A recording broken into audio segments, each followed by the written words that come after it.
Dream garden میں ایک نیا چیلنج سامنے آیا۔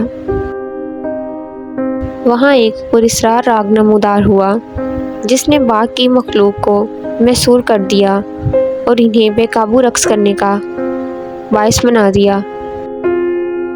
ملکہ لیرا اور زیفر نے اپنے قابل اعتماد دوستوں Twinkle, Glamour, Shade, Harmony, Reflection, Storm, Portal, Crystal اور شیڈو کو بلایا تاکہ راگ کے ماخذ کی چھان بین میں مدد کریں۔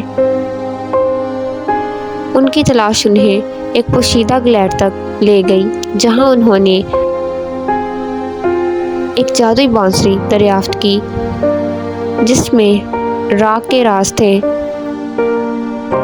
بانسری نے انکشاف کیا کہ یہ راگ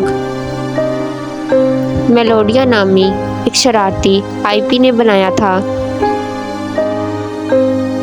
جو باقی مخلوق کو قابو کرنے کے لیے اپنی جادوئی طاقت کا استعمال کرنے کی کوشش کر رہا تھا۔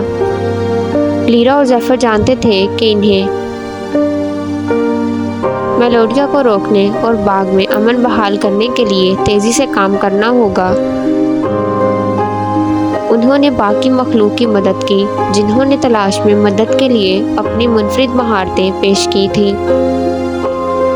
ایک ساتھ انہوں نے میلوڈی کے دل کا سفر کیا جہاں انہوں نے میلوڈیا کو باقی مخلوق کو غلام بنانے کے لیے اپنی طاقت استعمال کرنے کی کوشش کرتے پایا۔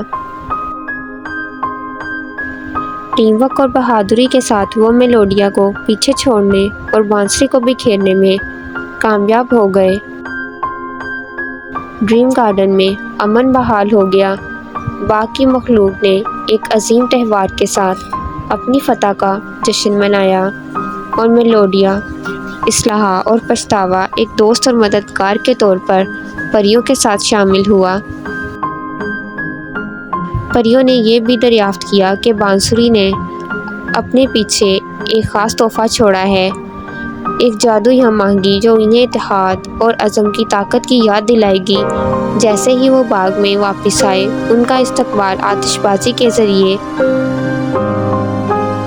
شاندار ڈسپلے کے ساتھ کیا گیا جو ان کی فتح کا جشن منانے کے لیے سٹارم اور پورٹل نے بنایا تھا۔